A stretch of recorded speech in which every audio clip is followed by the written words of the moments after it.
আসসালামু আলাইকুম। রমজান মোবারক। কেমন আছেন সবাই? আশা করি সকলেই ভালো আছেন। আলহামদুলিল্লাহ আমিও ভালো আছি। মহান আল্লাহ তাআলার রহমতে। সবার রমজান কেমন কাটছে অবশ্যই কমেন্ট করে জানাবেন। কে কোন জেলা থেকে দেখছেন সেটাও কমেন্ট করতে ভুলবেন না। রমজান মাসে রান্নার একটু প্যারা কম থাকে, কারণ দেখা যায় যে ইফতারি করার পর আর খাবারের খুব বেশি আগ্রহ থাকে না। সেজন্য আমি খুব হালকা পাতলা রান্না করি। ভর্তার উপর দিয়েই খুব চালিয়ে দিচ্ছি আমাদের আসলে খাবারগুলো। খুব হালকা পাতলা রান্না হচ্ছে আসলে।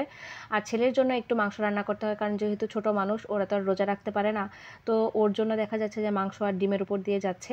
তো যাই হোক, এখানে আমি একটু আজকে দেশি মুরগির ঝোল করব, মানে ভুনা টাইপের ঝোল যেটা আছে না, দেশি আলু দিয়ে তারপর রান্না করছি। বেসিক যে মশলাগুলো আছে সেগুলোই ব্যবহার করা হচ্ছে, এখানে এক্সট্রা কোনো কিছু করা হবে না। শুধু একটা আমি আস্ত রসুন ব্যবহার করব, কারণ আস্ত রসুন ব্যবহার করলে আমার কাছে না অনেক বেশি ভালো লাগে তরকারিটা খেতে। তো যাই হোক, কথা বলতে বলতে মশলাগুলো দিয়ে ফেলেছি, কষিয়ে নিচ্ছি।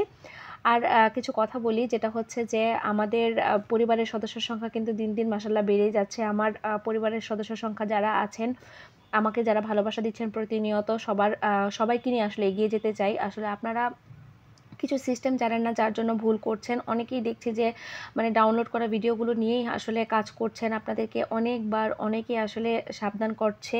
যারা আসলে কন্টেন্ট মনিটাইজেশনটা পেতে চান, তারা আসলে কখনোই এই ভুলগুলো করবেন না। টিকটকের ভিডিওগুলো আসলে আপলোড করবেন না। টিকটকে আপনার নিজের ভিডিও থাকলেও কিন্তু করা যাবে না। আর আজকে একটা কথা বলি, সেটা হচ্ছে যে আমি যখন ভয়েস দিচ্ছিলাম তখন আসলে আমাদের বাসার পাশেই হচ্ছে মাদ্রাসার কাজ চলছে, তো সেখানে আসলে ডালাইয়ের কাজ চলছিল, সেই জন্য আসলে একটু নয়েজ হতে পারে, তার জন্য দুঃখিত। অনেক বেশি অপেক্ষা করার পরেও কিন্তু ভয়েসটা দিলাম, কারণ হচ্ছে যেহেতু প্রতিদিন ভিডিওটা আপলোড হচ্ছে না, সেই জন্য আসলে আজকে ভাবলাম যে ভিডিওটা আপলোড করি, কারণ অনেকগুলো ভিডিও আসলে আমার জমে গিয়েছে।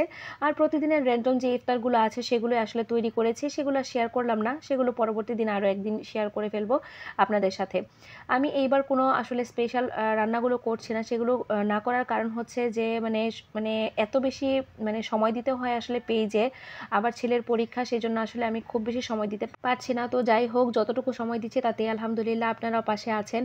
সবাই আসলে একসাথে একজোট হয়ে কাজ করলে আমাদের সফলতা আসলে নিশ্চিত হবে। কিন্তু আপনারা যে ভুলগুলো করেন, অনেকেই অন্যের পোস্টে গিয়ে হচ্ছে ভুলভাল কমেন্ট করেন। সাপোর্ট করলে সাপোর্ট পাবেন, ফলো করলে ফলো ব্যাক পাবেন, ইনস্ট্যান্ট আমি অ্যাক্টিভ আছি, এটা সেটা অনেক কিছু করে কমেন্ট করছেন। এগুলো কমেন্ট কখনোই করবেন না, কারণ হচ্ছে এগুলো কমেন্ট করলে কেউ আপনার পেজে ফলো দিবে না, কারণ হচ্ছে আপনার সবাই খোঁজে অ্যাক্টিভ ফলোয়ার। আপনারা চাইলে কিন্তু রাইজিং ফ্যান যেগুলো আছে, টপ ফ্যান যেগুলো আছে, তারপর হচ্ছে স্টার সেন্ডার যারা আছেন, তাদেরকে আপনারা ক্যাপচার করতে পারেন।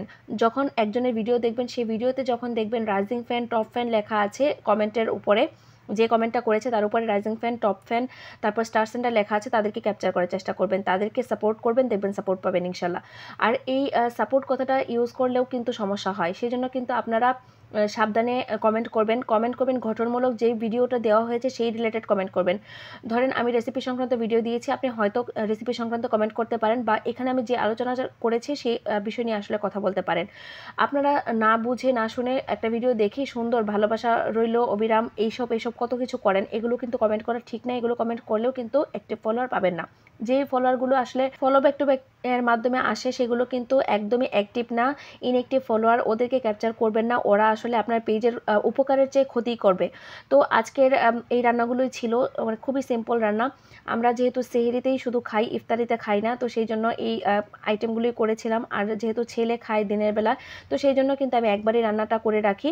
তো আমার রান্নাগুলো কেমন হয়েছে অবশ্যই জানাবেন, আর আমার ভিডিও দেখে আপনাদের কোনো উপকার হয় কিনা সেটাও কমেন্ট করে জানাতে পারেন। ভালো থাকবেন। তো আজকের মতো এই পর্যন্ত, আল্লাহ হাফেজ।